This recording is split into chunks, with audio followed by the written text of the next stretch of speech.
Welcome to Joe Stunner Boxing. I hope you're having a good week. A lot of people have been saying to me they think that Tyson Fury is ducking Anthony Joshua.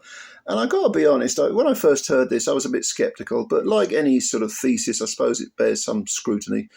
So when I had to think about it, I thought maybe Fury just wants Usyk again because Usyk's beaten him twice.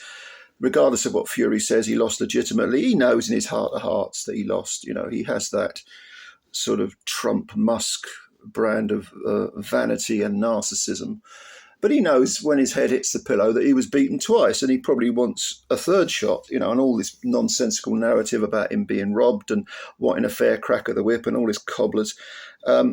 It's to be dismissed, you know, out of hand, just swipe it away. So I was thinking probably he wants Usyk. You know, it sticks in his craw, as it would with any narcissistic person. You know, he knows he got beaten, but he doesn't want to admit it. He won't acknowledge it. His own brother, I believe, Shane Fury, said, you know, yeah, I think he got beaten. And Shane's a straight talker. There aren't that many straight talkers in the Fury family. Peter's one of them. Shane supports his brother, as you would expect, but he's not in denial about anything. You know, if something is real, he will sort of acknowledge it. But let's talk about Fury, the possibility of Fury ducking Joshua. Why would he duck Anthony Joshua, especially as Joshua is coming off a real annihilation against Daniel Dubois, where he was floored several times, hit the floor on several other occasions. They weren't counted as knockdowns, and was knocked out for the 10 count, you know, flailing around on the canvas, a bona fide knockout. So why would Fury duck someone like that? Well, first of all, you have to consider that he may be aware that he has slowed up a bit, that the age he is now, mid-30s, and the wear and tear on his body that he's inflicted himself with, you know, putting on huge amounts of weight, taking them off and so on, that, as with Ricky Hatton, that shortens your career. But you also have to consider the fact that Joshua is an unknown commodity in the sense that it's quite possible he might get back in the ring. And I'm not saying this is likely, but it is possible that if he gets back in the ring and he looks the part, suddenly Fury discovers that he's got a lot left. Fury might, with the self-doubts he might have about his own point of his career, Joshua is, in that sense, might be considered a bit of an unknown commodity. And we know that Fury likes everything weighted in his favour.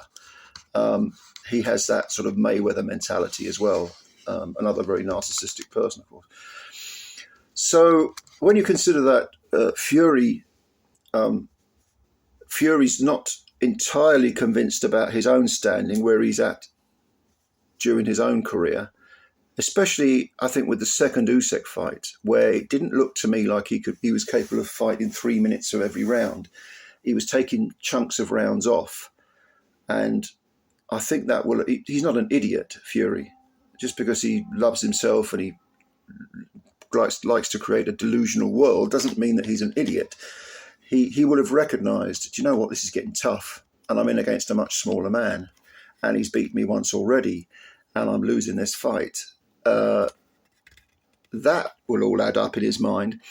And then if you factor in the Joshua, well, does he have anything left? He looked completely shot to bits against Dubois, but I don't know. I'd like to see one more fight. You know, this overcautious mentality, everything has to be weighted in his favour. He might want to wait and see where Joshua really is. I mean, if Joshua was to have a 10-rounder, say, and look like crap, Fury would probably go, okay, yeah, he's way, way, way past his best, and I can nullify the power, because Joshua still hits hard. You know, and Fury, of course, when he's does hit the floor, he gets up. But if he's hit clean, he'll go down. With Usyk is more of the current point of his career, he's more of a known commodity, because Fury has just fought him twice. And yes, Usyk's got the rematch with Dubois. And if he wins that fight, it is not a foregone conclusion. But if he wins that fight, it will be another X amount of rounds, another tough fight, another tough training camp on his odometer, and Fury can then say, well, I've been resting, and he's got extra miles on the clock.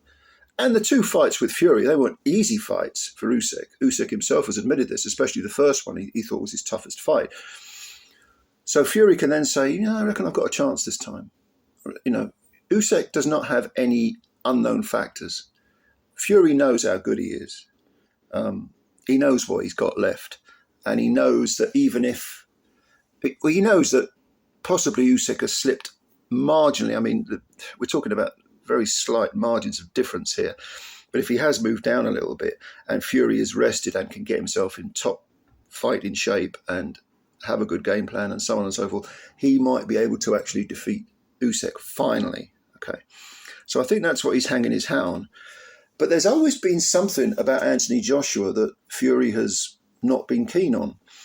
If you remember, after Joshua had been beaten twice by Usyk, and this was covered in that Netflix show that Fury and his family did, At Home with the Furies, or whatever the fuck it's called. But, when Joshua had lost twice to Usyk, Fury said, well, I'm WBC champ, I'll give you a shot at the title, but you've got to sign the contract by such and such a time on such and such a day. Of course, that was completely unrealistic.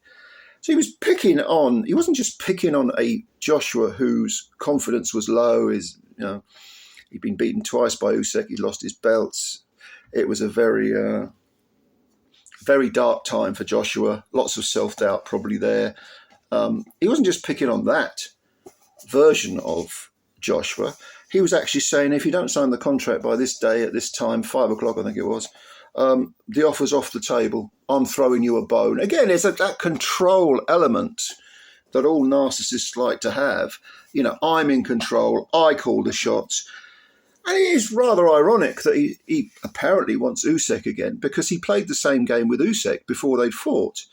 60-40, Usyk says, yeah, all right. No, 70-30, Usyk says, okay. And yet still Fury was looking for a get-out clause. He was moving the goalpost constantly. Essentially, he ducked Usyk for 18 months, roughly. Now he wants to fight him again. Why? Because his ego has been, the bubble of his ego has been burst. And he needs some sort of redemption because regardless of what he says, number one, money matters to him. It does matter to him. He's proved that with his actions. Words are cheap. You prove things with your actions. And number two, he cares about his legacy. If he didn't care about his legacy, he wouldn't be saying, I'm the greatest heavyweight of the era. I'm the greatest heavyweight of all time. He wouldn't be saying ridiculous things like that. No, of course, legacy matters to him. And if he retires now, having lost twice to Usyk, and not only does it prove that Usyk was the best of the era in terms of heavyweights and cruiserweights, of course, it also proves that he's better than Tyson Fury. And Tyson Fury is supposed to be the best. Tyson Fury is supposed to be up in the heavens, up in the stratosphere. Can't have that. No, I've got to get my own back. I've got to do it because it almost defines him. It's almost his absolute identity. So I think it stands to reason that Fury will go after Usyk and not Joshua, because he has to now. In his mind, he has to. Before, he didn't have to. He could spin a narrative, talk a lot of bollocks like he always does, and say, well, Usyk ducked me, and, Usyk didn't bring anything to the table, and it was hot, he's just a middleweight, all this crap, that he talked, which is absolute bullshit. We all know it. He could do that before, but now he's got to fight Usyk because he knows in his heart of hearts that he was beaten twice. Joshua, imagine if he fought a perceived to be shot Joshua and lost. You imagine the damage that would do to his legacy. To lose to a Joshua who was coming off a shattering defeat to Daniel Dubois. That would completely obliterate him. I think it would knock him down many pegs in the historical rankings. And he gives a damn about that. He cares about that. That defines him. That is his, he's married, he's got loads of kids, he's got loads of money and, big family and everything. But no, for his personal identity, he needs that win. So he's got to go after Usyk. Well, those are my thoughts on Originally this video was Tyson Fury and Anthony Joshua, but I've brought Usyk into it because that's inevitable. But let me know what you think. Let me know if you agree. Comments below, of course, as usual. I'll give them a read. Please, if you like the video, hit the like button and also subscribe to the channel if you're new, because it takes a second, costs you nothing, and you're helping the channel out a great deal. Thank you very much, ladies and gentlemen. Enjoy your day. Bye for now.